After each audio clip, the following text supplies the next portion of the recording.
शहर के जाने माने पत्रकारों का धन्यवाद करता हूँ तो अपने कीमती शेड्यूल में से ये समय निकाल करके आए। आज हम यहाँ गैदर हुए हैं क्योंकि अल्केमिस्ट हॉस्पिटल में हमने एक नई फैसिलिटी कह सकते हो, एक बहुत बड़ी एडवांसमेंट करी है as far as kidney transplant is concern. उसको हम कहते हैं एबीओ इनकम्पैटिबल ट्रांसप्लांट। बेसिकली इससे पहले मैं थोड़ी सी रोशनी डालना चाहूँगा कि हमारे इंडिया में जो हमारे एस्टिमेटेड डेटा है उसके अकॉर्डिंग हर साल लगभग 2 लाख नए ऐसे पेशेंट्स होते हैं जिनको किडनी ट्रांसप्लांट की ज़रूरत होती है। और ये डेटा जो है ये काफ़ी अंडर रिपोर्टेड है क्योंकि ये जो नंबर्स आते हैं ये बड़े शहरों से, मेट्रो सिटी से आते हैं। और जैसे कि आप जानते हैं कि हमारा जो एक्चुअल इंडिया है वो रूरल इंडिया में बसता है, छोटे छोटे दूर दराज के गांव में बसता है और वहाँ से ऐसी कोई एडिशन हमारी इन्फॉर्मेशन आ नहीं पाती। तो उस वजह से ये रिपोर्टेड जो नंबर हैं ये शायद काफ़ी कम है।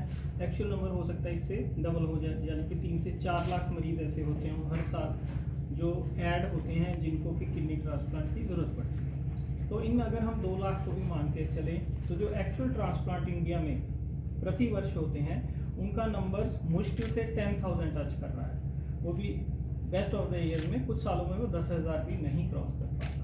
इसका मेन कारण क्या है? इसका मेन कारण है शॉर्टेज ऑफ ऑर्गन। तो हमारे पास जो भी पेशेंट्स हैं उनके पास ऑर्गन्स देने वाला कोई नहीं है। और इसमें ये कमी क्यों है? उसमें एक तो हमारी सोसाइटी की कमी है क्योंकि हम जो ऑर्गन डोनेशन, जो मरणोपरांत ऑर्गन डोनेशन या जिसको हम कैडावरिक ऑर्गन डोनेशन कहते हैं, वो रूडिमेंट्री स्टेज पे है, वो बहुत कम लेवल पे है, सोसाइटी में अवेयरनेस नहीं है। और दूसरा, जब हम बात करते हैं रिलेटेड किडनी ट्रांसप्लांट की जिसमें कि हमारी किसी मरीज़ के सगे संबंधी फैमिली मेम्बर किडनी डोनेट करते हैं तो उसमें मैचिंग इश्यूज आते हैं। लगभग जो भी पेशेंट्स आते हैं तो 30 to 40% पेशेंट्स जो उसमें से होते हैं जो उनके संभावित डोनर होते हैं वो उनसे मैच नहीं कर पाते। वो ना मैच करने का कारण हो सकता है डिफरेंट ब्लड ग्रुप या फिर डोनर के अगेंस्ट एंटीबॉडीज यानी कि HLA मिसमैचिंग। तो जो पहली इसमें से हमने कैटेगरी बात कही कि डिफरेंट ब्लड ग्रुप होना, तो उसको अभी तक एक नेचुरल बैरियर माना जाता था। यानी कि अगर कोई पेशेंट O पॉजिटिव है और डोनर संभावित डोनर A या B या AB है तो उनके ब्लड में एक नेचुरल एंटीबॉडीज होती हैं जो बाय बर्थ होती हैं, तो वो बैरियर की तरह काम करती हैं। तो उसको अगर हम ऐसे ही O पॉजिटिव के मरीज़ को A या B की किडनी का प्रत्यारोपण करते हैं तो वो इमीडिएटली उस पर अटैक कर देती है एंटीबॉडीज़, और जिसका रिजल्ट होता है इमीडिएट रिजेक्शन और ऑर्गन फेलियर, यानी कि पेशेंट तुरंत साथ ही साथ दोबारा डायलिसिस पे आ सकता है। तो ये पिछले 20-25 सालों की लगातार जो डिफरेंट कंट्रीज़ में रिसर्च हो रही है उसमें मेन हम कह सकते हैं कंट्रीब्यूशन जापान की है। तो उससे हमारे रिजल्ट्स आने लगे हैं। हम ये जो नेचुरल बैरियर है इसको आज इस पोजीशन में पहुँचे कि इसको हम आज पार कर चुके हैं। तो O पॉजिटिव ब्लड ग्रुप का जो पेशेंट है वो A या B या AB ब्लड ग्रुप के डोनर से भी किडनी ले सकता है और वो एक सक्सेसफुल प्रत्यारोपण हो सकता है। और इसके जो सक्सेस रेट हैं वो ऑलमोस्ट एट पार होने लगे हैं सेम ब्लड ग्रुप ट्रांसप्लांट। अभी तो क्या है सक्सेस रेट? अभी क्या है? They are in excess of 90%। Well selected patients में अगर हम जो भी डिफाइंड प्रोटोकॉल्स हैं उनको हम तरीके से फॉलो करते हैं तो उनमें जो किडनी चलने की संभावना है वो almost at par with the same blood group transplant है। हमारे बीच में, आप लोगों के बीच में 2 पेशेंट्स हैं हमारे, इनमें से एक जितेंद्र गिल जी हैं, ये रोहतक से आए हैं, है ना। इनका किडनी ट्रांसप्लांट हुआ है। ये लंबे समय पे डायलिसिस पे थे क्योंकि कोई घर में सेम ब्लड ग्रुप का डोनर नहीं था। और उसके बाद इन्होंने एक बोल्ड स्टेप लिया, जो भी इनको जानकारी मिली एबीओ इनकम्पैटिबल ट्रांसप्लांट के बारे में हमारे पास ये आई। और इनका टाइटर होता है, जब ये हम ऐसे ट्रांसप्लांट करते हैं तो उनको टाइटर बोलते हैं कि एंटीबॉडी लेवल का लेवल क्या है खून में। तो इनका टाइटर काफ़ी हाई होने के बावजूद, जो कि 1000 से ऊपर था, तो इसको हम हाई टाइटस मानते हैं। हाई टाइटस होने के बावजूद इनका सक्सेसफुल ट्रांसप्लांट हुआ है।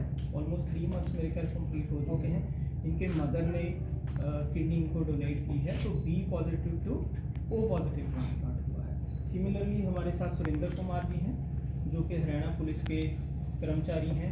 ये भी सिमिलरली काफ़ी लंबे समय से सफ़र कर रहे थे क्योंकि कोई सेम ब्लड ग्रुप का डोनर फैमिली में ना होने की वजह से तो ये काफ़ी दिक्कतें थी, थोड़ी मिथ्या थी, थोड़ी मिसकंसेप्शंस थी कि जो डिफरेंट ब्लड ग्रुप ट्रांसप्लांट होते हैं वो शायद काम नहीं करते, तो इनका ट्रांसप्लांट काफ़ी डिले हुआ और काफ़ी पुअर कंडीशन में हमारे पास आते थे। एक स्टेज थी जब इनको व्हीलचेयर में लाया जाता था। तो अभी इनकी वाइफ ने इनको किडनी डोनेट की है।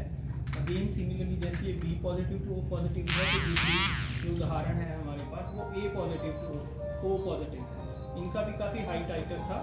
इनिशियली जब हमने ये शुरू किया था तो 1000 प्लस टाइटर था।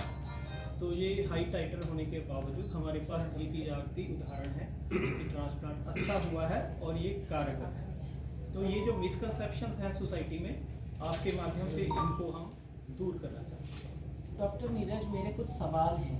सबसे पहले तो जो आपकी ABO कंपैटिबिलिटी जो किडनी ट्रांसप्लांट होते हैं, ABO इनकम्पैटिबिलिटी किडनी ट्रांसप्लांट है, इसको जैसे आपने आज ये इस टॉपिक पे की है press conference for successful operations जो आपने परफॉर्म किए नॉर्थ इंडिया में पहली बार हुआ है ऐसा? नॉर्थ हरियाणा में पहली बार हुआ है। हरियाणा में बहुत सिलेक्टेड हॉस्पिटल्स हैं इंडिया में जो अभी सक्सेसफुल ABO कंपैटिबल ट्रांसप्लांट कर रहे हैं, जो उसको एग्जीक्यूट कर रहे हैं।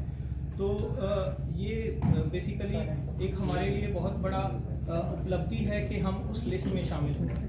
तो आज से कुछ साल पहले तक या तो ये ABO इनकम्पैटिबल ट्रांसप्लांट अगर अवेलेबल थे तो मेजर मेट्रो सिटीज़ में थे, हम दिल्ली, हैदराबाद, बेंगलोर, मुंबई या चेन्नई का नाम ले सकते हैं उन बड़े शहरों में। तो इन पेशेंट्स को या तो दे वर सफरिंग ऑन डायलिसिस और या इनको बड़े शहरों में दूर इलाकों में जाना पड़ता था। और क्योंकि कोई भी ट्रांसप्लांट ऐसा नहीं है कि आप आज आए और कल आपका ट्रांसप्लांट हो जाएगा, इसमें एक प्रॉपर प्रोसेस है और वो प्रोसेस एनीवेयर बिटवीन 1 मंथ से 2 मंथ्स का समय लगता है। तो किसी एक मान लो चंडीगढ़, पंचकुला या कुरुक्षेत्र या कोई यमुनानगर का मरीज़ कल को कहे कि मैं किसी चेन्नई के बड़े अस्पताल में जाके ट्रांसप्लांट कराना चाहता हूँ, तो वो इतना ईजी नहीं है, वो इतना प्रैक्टिकल नहीं है। क्योंकि 2-3 महीनों के लिए किसी दूर सिटी में रहना, सफ़र करना, पूरी फैमिली ने जाना, तो ये इतना संभावित नहीं था। तो इतनी बड़ी टेक्नोलॉजी को हम अब अपने 2 स्टेप पे ले आए। एज यू सेड कि एंटीबॉडीज़ होती हैं हम सभी की बॉडी में, और जब हम दूसरे ब्लड के उससे ग्रुप से दूसरे ब्लड ग्रुप में किडनी ट्रांसप्लांट करते हैं तो काफ़ी कॉन्सिक्वेंसेज भी होंगे। पोस्ट सर्जरी, पोस्ट ऑपरेटिव किस तरह के प्रोटोकॉल्स हैं, क्या इसमें हमें ध्यान रखना पड़ता है उसके बारे में? क्योंकि इस मामले में किसी को कोई जानकारी है नहीं, पहले तो इस तरह के ऑपरेशंस के बारे में ही जानकारी नहीं किसी को। जी बिल्कुल। बेसिकली ये जो दिक्कतें आती हैं ये O पॉजिटिव ब्लड ग्रुप के पेशेंट्स में खासकर पाई जाती हैं, क्योंकि जो हमारी साइंस है जिसकी गहराई में मैं नहीं जाना चाहूँगा, तो O पॉजिटिव के पेशेंट्स जो होते हैं उनमें नेचुरल एंटीबॉडीज़ होती हैं against all other blood groups, वो A, B और AB होती हैं। तो उसका हम पहले एक टाइट्रेशन करते हैं, उससे कैटेगराइज करते हैं कि कितना हाई लेवल है और अकॉर्डिंगली उसके वेल डिफाइंड प्रोटोकॉल्स हैं जो पिछले 20-25 सालों में दुनिया भर में रिसर्च हुई है, उसके हिसाब से प्रोटोकॉल्स बन गए हैं। उस प्रोटोकॉल्स के अकॉर्डिंग हम ये तय करते हैं कि कौन सी प्रक्रिया से उनके खून की सफाई की जाए। तो इन एंटीबॉडीज़ को हम खून से एक पद्धति के तहत इनको कम किया जाता है। तो एक टारगेट लेवल्स होते हैं, जैसे 1:8, 16 या 32, जैसे मैंने कहा ना हज़ारों में थे तो उसको 16 तक ला करके हमने उसको कंट्रोल करना होता है, फिर ट्रांसप्लांट किया जाता है। ट्रांसप्लांट करने के बाद कुछ महीनों या कुछ हफ्तों के लिए इस लेवल्स को हमें मेंटेन रखना होता है, मॉनिटरिंग करनी पड़ती है, बहुत स्ट्रिक्ट मॉनिटरिंग है। तो इसको हम मॉनिटर करते हैं, इसको हम मेंटेन रखते हैं और वो ही इसकी सक्सेस का राज है। एक और चीज़ सक्सेस से रिलेटेड एक चीज़ और ऐड करना चाहूँगा। अगर फर्स्ट मंथ हमारा मान लीजिए 1 से 2 महीने कंप्लीट हो गए तो उसके बाद हम कह सकते हैं कि results of ABO incompatible and ABO compatible और ऑलमोस्ट इक्वलेंट, क्योंकि बॉडी उसको एक्सेप्ट कर लेती है, जिसका कि साइंटिस्ट के पास अभी तक पूरा जवाब नहीं है कि वो क्यों एंटीबॉडीज़ को इग्नोर, एंटीबॉडीज ब्लड में सर्कुलेट होने के बावजूद, जिसका लेवल पहले 1000 था, अभी हमने 16 अचीव करके ट्रांसप्लांट किया। हो सकता है 3 महीने बाद वो दोबारा 1000 तक चला जाए, बट बॉडी उसको अकोमोडेट कर लेती है। इस साइंटिफिक प्रोसेस को नाम ही अकोमोडेशन का दिया गया है। तो ये अकोमोडेशन इतनी कारगर है कि हम फर्स्ट 2 मंथ्स में अगर उनको मेंटेन कर पाते हैं तो उसके बाद उनके long term results are equivalent to the same blood. Doctor साहब, जैसे कोई भी डोनर अपने किडनी ट्रांसफर करता है, डोनेट करता है किसी को, तो क्या उसमें पेशेंट और डोनर दोनों सेफ होते हैं सर, उसमें कोई दिक्कत आती है? बिल्कुल बिल्कुल। जब डोनर अपना कोई भी अपनी इच्छा जाहिर करता है ना, इसको देखिए हम बोलते हैं वॉलंटरी किडनी डोनेशन। तो कोई भी सामने से आके कहेगा कि जी मेरे फैमिली मेम्बर है, ये पेशेंट हैं, इनके लिए हम डोनर बनना चाहते हैं, उनकी जान बचाना चाहते हैं, तो फर्स्ट चीज़ होती है डोनर की फिटनेस तय करना, ठीक है। तो उसमें बहुत ही एक जिसको हम बोलते हैं सिस्टमेटिक तरीके से सारी जांच होती है, हेड टू टो, ब्रेन की जांच, हार्ट की जांच, किडनी की जांच, या कोई भी ऐसी संभावित बीमारी जो डोनर की किडनी को या डोनर की जान को फ्यूचर में इफेक्ट कर सकती है। तो पहले ये असर्टेन किया जाता है कि किडनी देने से ना केवल उसको शॉर्ट टर्म में कोई नुकसान होगा, बल्कि आने वाले 10, 20, 25 साल में भी उसको कोई इस ऑपरेशन से संबंधित कोई कमी पेशी नहीं होनी चाहिए, ताकि उसको किडनी हेल्थ रिलेटेड या ओवरऑल जान को कोई प्रॉब्लम ना पाए। तो हम जब ये असर्टेन कर लेते हैं कि donor is fit to donate 100%, not even 90%, उसके बाद ही उसको फिट डोनर घोषित किया जा रहा है। उसके बाद पेशेंट के साथ मैचिंग की जो प्रोसेस है वो शुरू की जाती है। डॉक्टर साहब मेरे टेस्ट होता है जो जी मेरे RFT सवाल रह रहे थे। हाँ जी बस एक मिनट। नहीं मेरे पहले से RFT थे। चलो आप तो जैसे आपने बताया वो तो आपने ओवरऑल बताया केसेस को लेके। जो एक पेशेंट है, सिंगल पेशेंट है, जैसे चाहे ये है रोहतक वाले हैं, चाहे वो पुलिस से हैं जो कर्मचारी, इनके with the passage of time तब कैसे सक्सेस रेट रहता है, जैसे with the passing of the years I mean to say, और इसके बाद लाइफ कितनी एनहेंस हो जाती है इनकी, उसको लेकर कुछ है हमारे पास?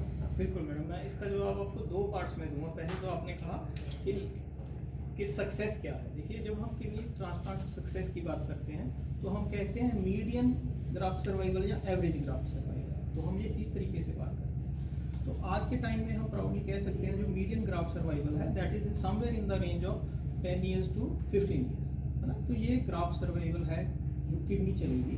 उसमें से कुछ पेशेंट्स होंगे जिनकी 10 से कम चलेगी, कुछ ऐसे भी होंगे जिनकी 20 से भी ज़्यादा चलेगी। तो जो एवरेज है वो 12 से 15 साल तक हम वो कर सकते हैं। उसके दूसरा, इसमें कोई भी ग्राफ्ट सर्वाइवल है जो एक सिंगल फैक्टर पे नहीं डिपेंड करता है। ये डिपेंड करता है कि किडनी की health at the time of donation कैसी थी, पेशेंट्स की बेसिक डिजीज क्या थी, डायबिटीज था, ब्लड प्रेशर था, जो किडनी की इंटरनल बीमारी थी। तीसरा, उस बीमारी का उसने कंट्रोल कैसा रखा।